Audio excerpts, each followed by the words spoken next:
الحمد لله نحمده ونستعينه ونستغفره ونؤمن به ونتوكل عليه ونعوذ بالله من شرور أنفسنا ومن سيئات أعمالنا من يهده الله فلا مضل له ومن يضلله فلا هادي له ونشهد أن لا إله إلا الله وحده لا شريك له ونشهد أن سيدنا وسندنا ومكينا ومدنينا ومولانا محمدا عبده ورسوله أما بعد فأعوذ بالله من الشيطان الرجيم بسم الله الرحمن الرحيم يا أيها الذين آمنوا كتب عليكم الصيام كما كتب على الذين من قبلكم لعلكم تتقون وقال النبي صلى الله عليه وسلم من قام رمضان إيمانا واحتسابا غفر له ما تقدم من ذنبه أو كما قال عليه الصلاة والسلام آمنت بالله صدق الله مولانا العظيم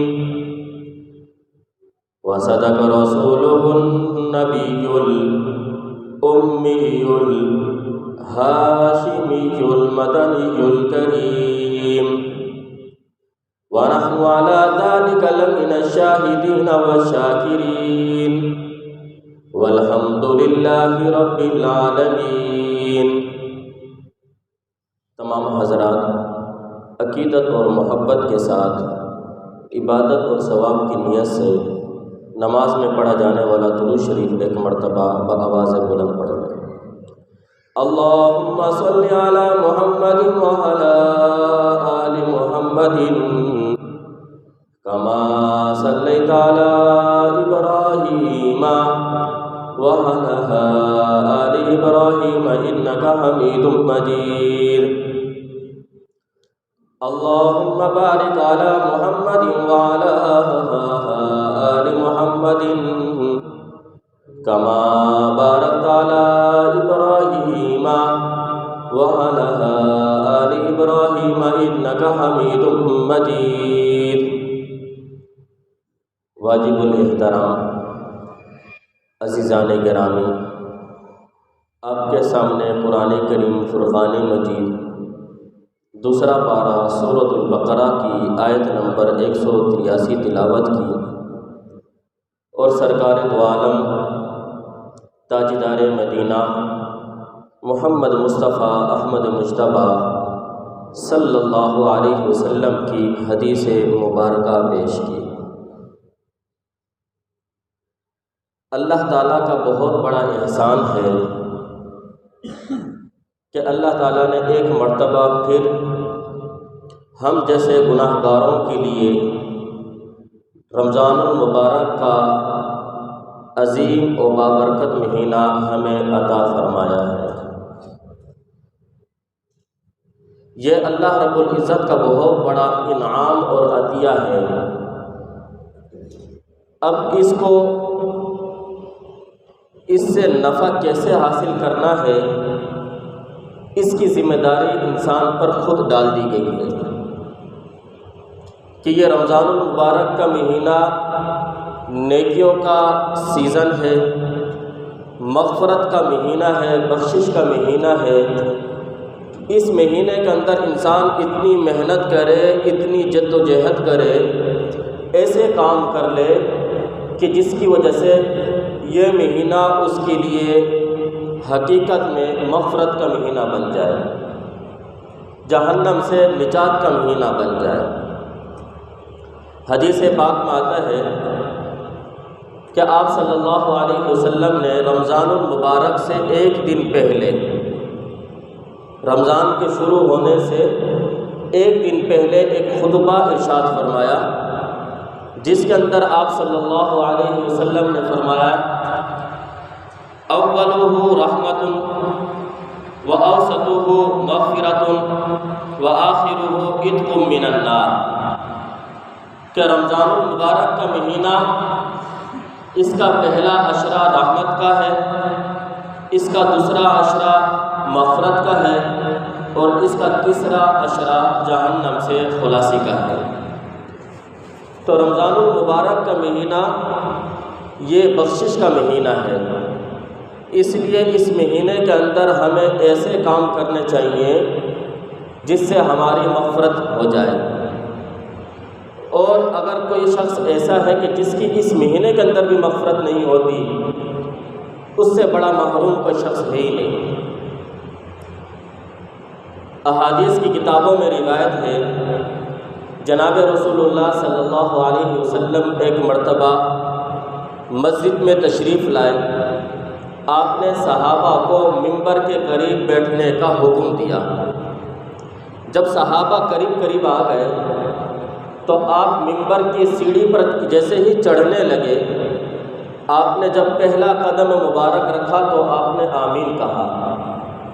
جب منبر کی دوسری سیڑھی پر آپ نے قدم رکھا پھر دوبارہ آمین کہا۔ جب منبر کی تیسری سیڑھی پر آپ چڑھے تو پھر تیسری مرتبہ آمین کہا۔ آپ نے خطبہ ارشاد دیا۔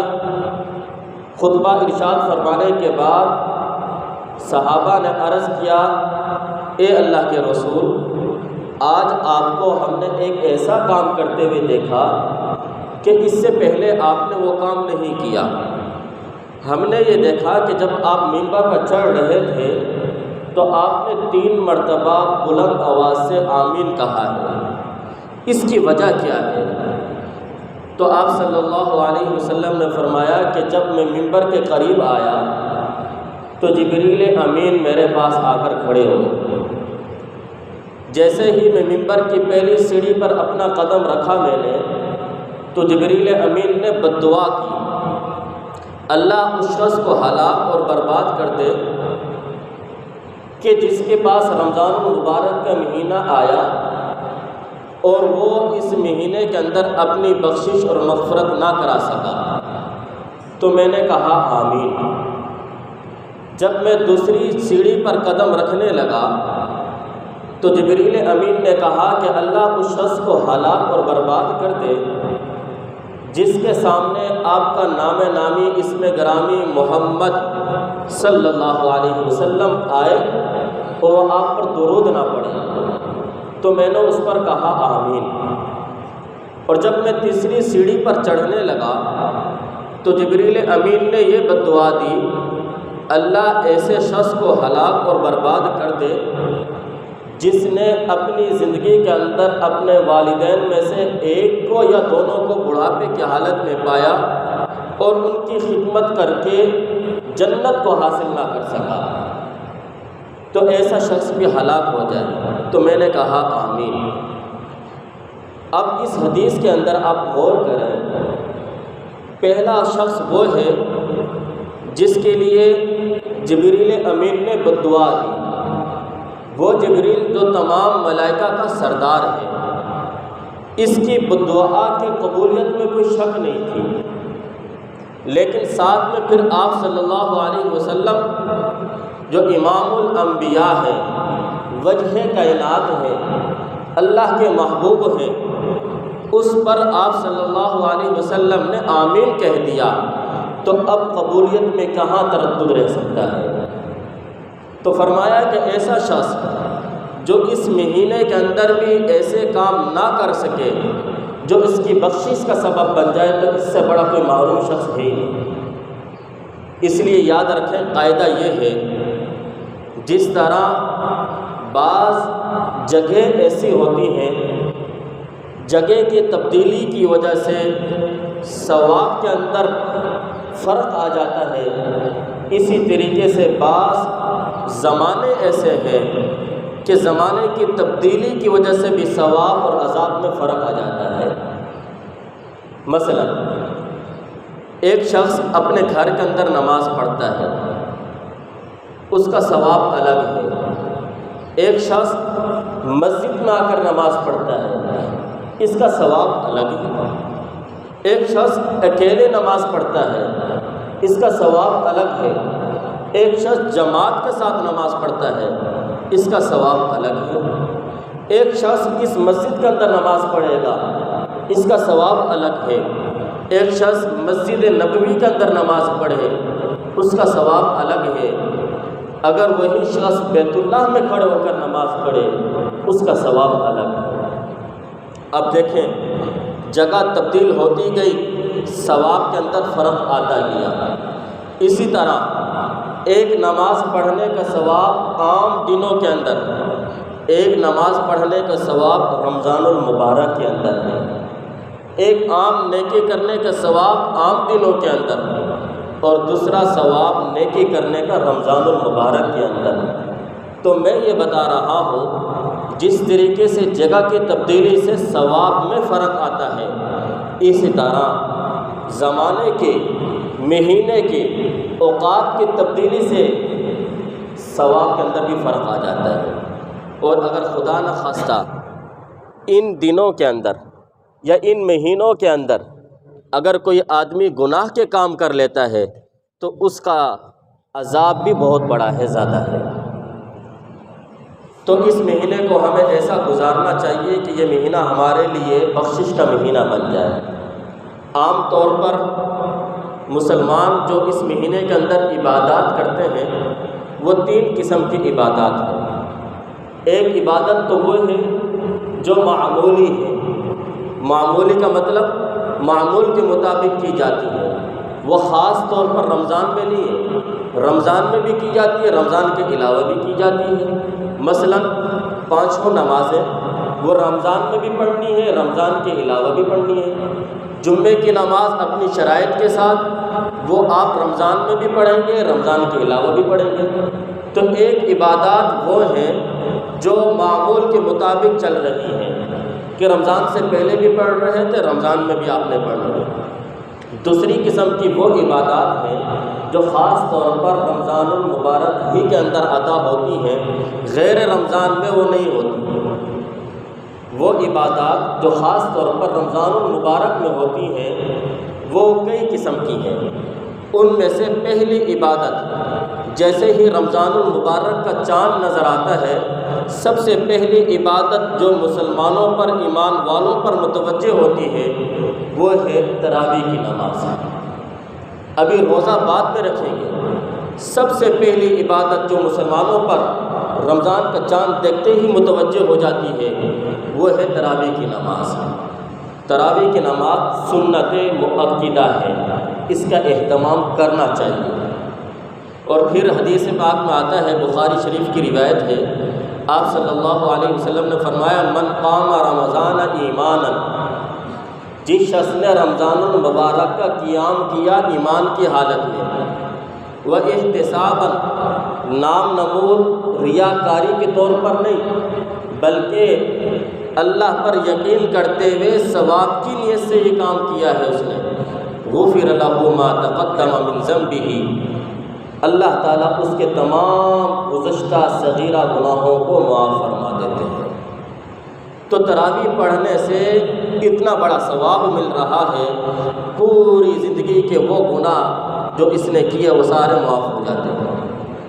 ہاں، کبیرہ گناہ وہ توبہ اس کے لیے شرط ہے، البتہ ان عبادات کے ذریعے سے کبائر کے اندر کمزوری آ جاتی ہے، پھر انسان کبیرہ گناہوں سے بچنا شروع کر دیتا ہے، اس سے یہ فرق ہوتا ہے۔ تو سب سے پہلی عبادت جو رمضان المبارک کا چاند دیکھنے کے بعد مسلمانوں پر متوجہ ہوتی ہے وہ ہے تراویح کی نماز۔ اس کا اہتمام سب لوگ کریں۔ عام طور پر ہم رمضان المبارک کے روزے تو رکھ لیتے ہیں لیکن تراویح کا اہتمام اتنا نہیں ہوتا۔ دیکھیں، رمضان المبارک کے روزے کی تمام برکات اس شخص کو ملیں گی جو تراویح کا اہتمام کرے گا۔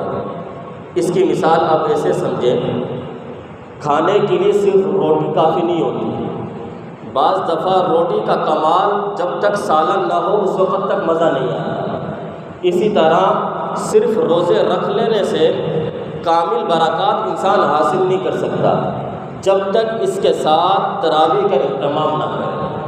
تراویح کا اہتمام کرے گا تو پھر کامل برکات اور رمضان کی روحانیت کو حاصل کر سکے گا۔ اور پھر دوسرا المیہ ہمارے ہاں یہ ہے کہ جو لوگ تراویح کا اہتمام کرتے ہیں، اب دیکھا یہ جا رہا ہے کہ شروع کے اندر تو تعداد زیادہ ہوتی ہے، اور پھر چند رکعات پڑھنے کے بعد آہستہ آہستہ لوگ پیچھے کو ہٹنا شروع کر دیتے ہیں، 8 رکعات پڑھ کر چلے جاتے ہیں۔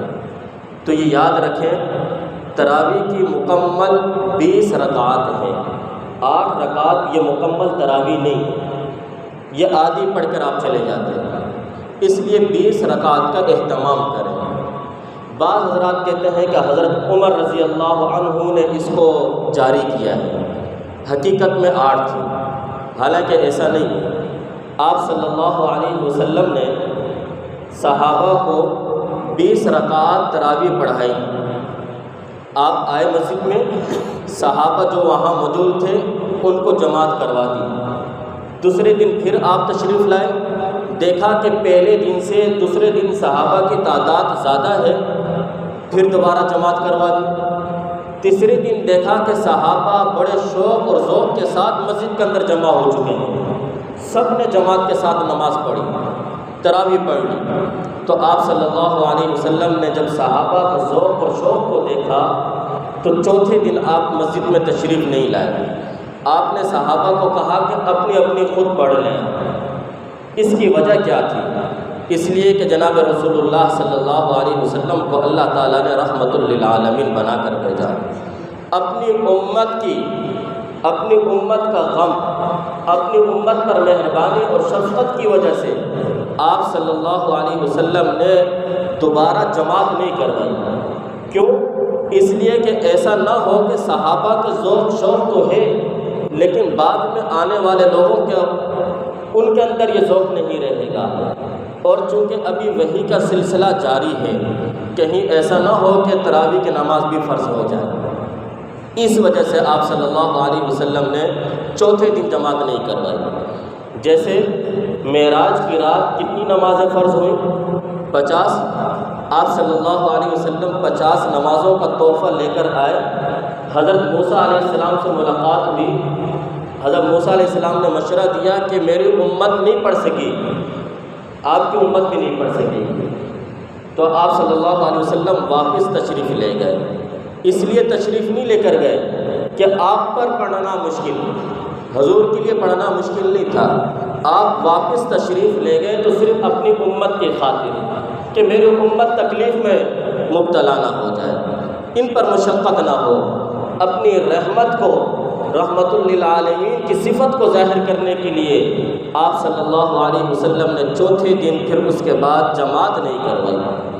تو آپ صلی اللہ علیہ وسلم کے زمانے کے اندر چونکہ وحی کا سلسلہ جاری تھا، اس میں ہو سکتا تھا کہ تراویح کی نماز فرض نہ ہو جائے، اس لیے آپ نے جماعت نہیں کروائی۔ لیکن تراویح آپ صلی اللہ علیہ وسلم نے 20 رکعت ہی پڑھائی تھی، اور 20 رکعت ہی صحابہ پڑھتے تھے۔ مصنف ابن شیبہ سے کی روایت ہے، حضرت عبداللہ ابن عباس رضی اللہ عنہ سے مختلف سند کے ساتھ روایت ہے، ان رسول اللہ صلی اللہ علیہ وسلم کان یصلی فی رمضان 20 رکعۃ، کہ آپ صلی اللہ علیہ وسلم رمضان المبارک کے اندر 20 رکعات پڑھا کرتے تھے۔ تو 20 رکعات مکمل پڑھنا یہ مکمل تراویح ہے۔ پھر آپ صلی اللہ علیہ وسلم کے بعد حضرت ابو بکر صدیق رضی اللہ عنہ کا دور خلافت ہے۔ آپ کا دور خلافت تھوڑا سا ہے، 2 سال کا۔ آپ کے دور خلافت کے اندر مسلمہ کذاب کا فتنہ کھڑا ہوا، جھوٹا نبی، منکرین زکوٰۃ کا فتنہ کھڑا ہو گیا۔ تو حضرت ابو بکر صدیق رضی اللہ عنہ ان فتنوں کے سد اسباب کے لیے اس طرف متوجہ ہو گئے، اور یہ سلسلہ بھی 2 سال کا تھا، 2 رمضان المبارک آپ کی زندگی میں آئے۔ پھر آپ کے بعد حضرت عمر فاروق رضی اللہ عنہ کا زمانہ ہے خلافت کا، جو تقریباً 10 سال پر مشتمل ہے، اور حضرت عمر فاروق رضی اللہ عنہ کے زمانے کے اندر فتنے کو کیا وہ کیسے سر اٹھاتا، جس کے بارے میں جناب رسول اللہ صلی اللہ علیہ وسلم نے فرمایا عمر وہ انسان ہے جس راستے سے عمر گزرتا ہے وہاں سے شیطان اپنا راستہ تبدیل کر لیتا ہے۔ تو حضرت عمر رضی اللہ عنہ نے دیکھا اپنے زمانے کے اندر کہ صحابہ چھوٹی جماعت میں اپنی اپنی تراویح پڑھ رہے ہیں، 2-3 افراد وہاں ہیں، 2-3 افراد اس طرف ہیں، 2-3 افراد آگے ہیں، 2 پیچھے ہیں۔ تو حضرت عمر فاروق رضی اللہ عنہ جو مزاج نبوت سے واقف تھے، سمجھ چکے تھے کہ آپ کی منشا تو یہی تھی کہ جماعت کے ساتھ ہونی چاہیے تراویح کی نماز، لیکن آپ نے جماعت اس لیے چھوڑی تھی کہیں یہ فرض نہ ہو جائے، چونکہ وحی کا سلسلہ اب ختم ہو چکا ہے، اب فرضیت کا ڈر ہی نہیں ہے، اس لیے تمام صحابہ کو جمع کیا اور حضرت ابی بن کعب رضی اللہ عنہ کی امامت میں جماعت کروا دی۔ تو حضرت عمر نے صرف یہ کام کیا، جماعت شروع کرائی، 20 رکعت نہیں کی، 20 رکعت تو پہلے سے تھی، اس لیے 20 رکعت کا اہتمام کرنا چاہیے۔ تو سب سے پہلی عبادت جو رمضان المبارک شروع ہوتے ہی، چاند دیکھتے ہی انسان اور مسلمانوں پر متوجہ ہوتی ہے، وہ ہے تراویح کی نماز۔ اور پھر دوسری عبادت جو خاص طور پر رمضان المبارک میں کی جاتی ہے، دوسرے مہینوں میں نہیں ہوتی، وہ ہے ختم قرآن فی التراویح، کہ یہ قرآن کریم کا ختم کرنا یہ بھی سنت ہے، اور یہ رمضان المبارک کے اندر ہی ہونا چاہیے، اور یہی سنت ہے، اس کا بھی اہتمام کرنا چاہیے۔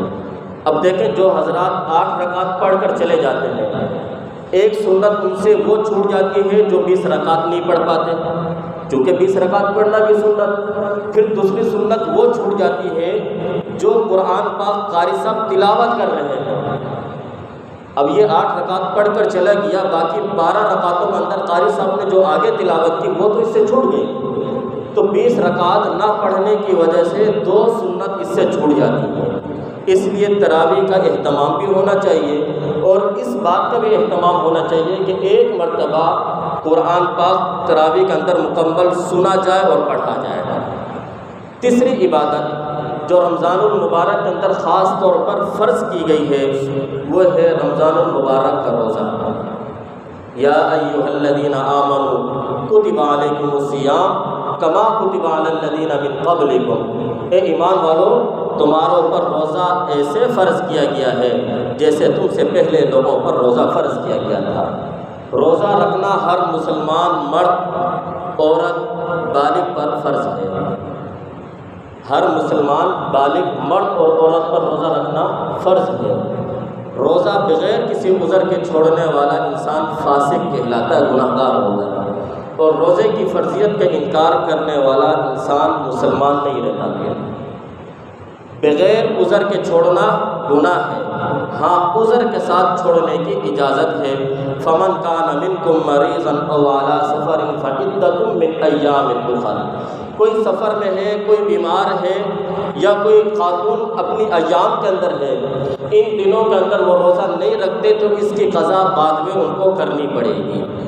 تو تیسری عبادت جو خاص طور پر رمضان المبارک میں کی جاتی ہے وہ ہے روزے کی، جو کہ ہر مسلمان مرد اور عورت پر فرض ہے۔ روزے کا مقصد کیا؟ لعلکم تتقون، تاکہ تم متقی بن جاؤ، تمہارے اندر تقوی آ جائے۔ یہ تقوی کیسے آئے گا؟ دیکھیں بھائی، رمضان المبارک کا مہینہ ہے، اس کے اندر صبح صادق سے لے کر غروب آفتاب تک 3 چیزوں سے منع کیا جا رہا ہے، کھانا نہیں، پینا نہیں، بیوی کے قریب نہیں جانا، ہم بستری نہیں کرنا۔ اب دیکھو یہ 3 چیزیں جو کہ 12 مہینے میں حلال تھیں، جائز تھیں، رمضان میں بھی غروب آفتاب کے بعد رات کو یہ چیزیں حلال ہو جائیں گی، لیکن اللہ کے حکم سے یہ حلال چیزیں تمہارے اوپر حرام کر دی گئی ہیں۔ اب انسان روزہ رکھتا ہے، اکیلے کمرے میں ہے، دیکھنے والا کوئی نہیں، بھوک کی شدت ہے، پیاس کی شدت ہے، کھانا موجود ہے، پانی سامنے موجود ہے، لیکن وہ اپنا ہاتھ آگے اس لیے نہیں بڑھاتا کہ اللہ دیکھ رہا ہے، اللہ کا حکم ہے، یہ کام کروں گا تو گناہ ملے گا۔ جس طریقے سے یہاں پر انسان گناہ سے اپنا آپ کو بچانے کے لیے اس کو اختیار نہیں کرتا، یہی سوچ اگر انسان کے اندر آ جائے کہ یہ گناہ جو وقتی طور پر تمہارے اوپر گناہ قرار دیے گئے ہیں، جو چیزیں ہمیشہ کے لیے گناہ ہیں، رشوت ہے، غیبت ہے، جھوٹ ہے، چغلی ہے، سود ہے اور دیگر خرافات جتنی بھی ہیں، یہ تو ہمیشہ کے لیے حرام ہے، اللہ کے حکم سے حرام ہے، ان کو چھوڑنا اور ان سے بچنا تو بطریق اولا ضروری ہے۔ تو تقوی کا مطلب یہ ہوتا ہے کہ انسان کو گناہ چھوڑنے کی عادت پڑ جائے، اور یہ چھوڑنے کی عادت روزے سے حاصل ہوتی ہے۔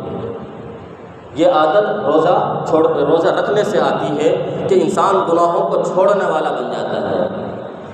حضرت عمر فاروق رضی اللہ عنہ کا زمانہ ہے۔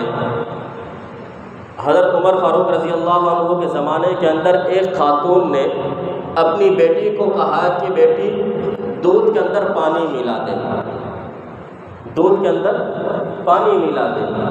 وہ اپنی بیٹی کا امتحان لینا چاہتی تھی کہ میری تربیت اور میری تعلیم کا اثر اس پر کتنا پڑا ہے، میں نے جو اس کو حلال طریقے سے کھلایا ہے اس کا اثر اس کی زندگی میں کتنا ہے۔ بیٹی کو کہا کہ بیٹی پانی ملا دے دودھ کے اندر، اور یہ امتحان عام طور پر اولیاء کرام بھی لیتے ہیں، اللہ کے ولی بھی لیتے ہیں۔ روایات میں آتا ہے کہ ایک بزرگ تھے بہت بڑے، ان کے پاس چند حضرات آئے اور انہوں نے آ کر مریدی اختیار کر لی۔ چند سال ساتھ رہے اور پاس رہنے کے بعد تو اب پیر صاحب نے کہا، بزرگ نے کہا کہ ان میں سے میں ایک کو خلافت دوں گا، باقیوں کو نہیں دوں گا، وہ امتحان میں کامیاب ہو جائے، میں امتحان لینا چاہتا ہوں۔ تو سب مریدین نے کہا کہ ٹھیک ہے، اتنے عرصے سے ہم آپ کے پاس رہے ہیں، آپ ہمارا امتحان لیں۔ تو اس بزرگ نے سب کو ایک ایک مرغی ان کے ہاتھ میں دی اور کہا کہ جاؤ اس کو ایسی جگہ پر ذبح کرو جہاں تمہیں کوئی نہ دیکھے۔ تو اب وہ کوئی پہاڑ میں چلا گیا، کوئی جنگل میں چلا گیا، کوئی غار میں چلا گیا، کسی نے بند کمرہ کر کے وہاں جا کر مرغی کو ذبح کیا کہ مجھے کوئی دیکھنے والا نہ ہو۔ سب اپنی اپنی مرغی ذبح کی ہوئی لا کر بزرگ کے سامنے انہوں نے رکھ دی کہ میں نے ایسی جگہ پر ذبح کی جہاں مجھے کوئی دیکھنے والا نہیں تھا۔ ان میں سے ایک ایسا مرید آیا جو ویسے ہی لے کر آیا، تو بزرگ نے پوچھا کہ تم نے ذبح کیوں نہیں کی؟ تو اس نے کہا کہ میں جہاں بھی جاتا تھا مجھے اللہ دیکھ رہا تھا، میں اللہ سے چھپ ہی نہیں سکتا تھا، اور آپ نے یہ کہا کہ ایسی جگہ ذبح کرو جہاں کوئی نہ دیکھے۔ تو اس بزرگ نے اپنی خلافت اس کو دے دی کہ تم میری تربیت تم نے حاصل کی ہے۔ تو بعض دفعہ امتحان لیتے ہیں بزرگ بھی، تو اس خاتون نے اپنی بیٹی کا امتحان لینے کے لیے کہا کہ بیٹی تم پانی کے اندر دودھ کے اندر پانی ملا دو۔ تو بیٹی نے کہا کہ امیر المؤمنین حضرت عمر فاروق رضی اللہ عنہ نے منع کیا ہے۔ تو ماں نے کہا کہ عمر کون سا دیکھ رہا ہے، تم ملا تو عمر کو کیا پتہ چلے گا۔ تو اس بیٹی نے جواب دیا، ماں جس عمر کو اللہ نے امیر المومنین بنایا ہے وہ اللہ تو مجھے دیکھ رہا ہے۔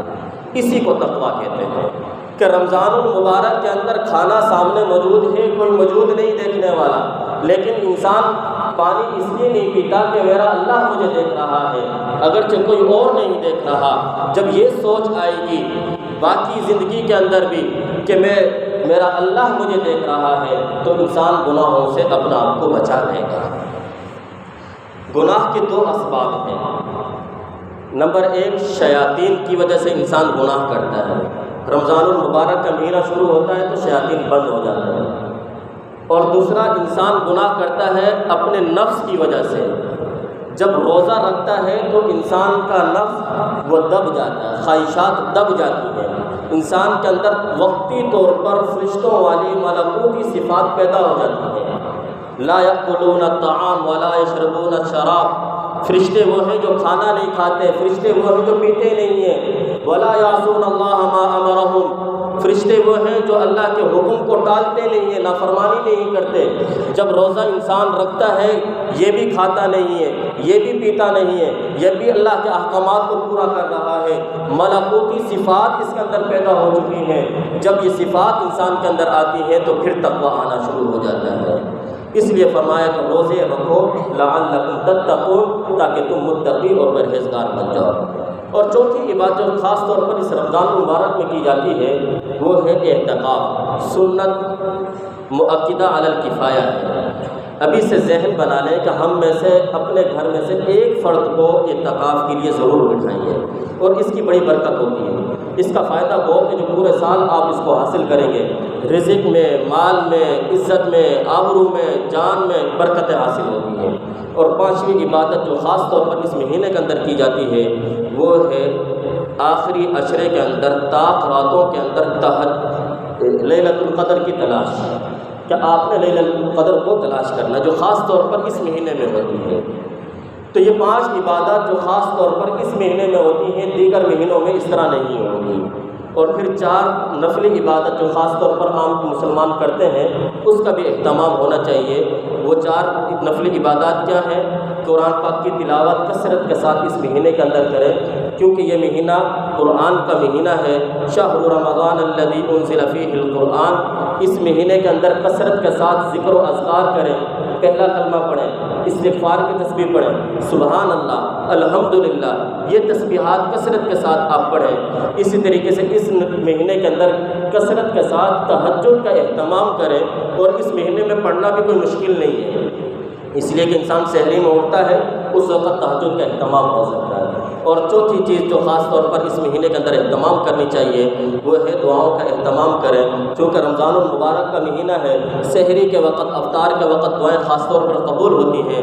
اپنے لیے نہ مانگیں، اپنے والدین کے لیے، رشتہ داروں کے لیے، اپنے تمام مسلمانوں کے لیے، اپنے ملک کے لیے دعاؤں کا اہتمام کریں۔ اللہ تعالیٰ ہمیں ان باتوں پر عمل کرنے کی توفیق عطا فرمائے۔ وآخر دعوانا الحمدللہ۔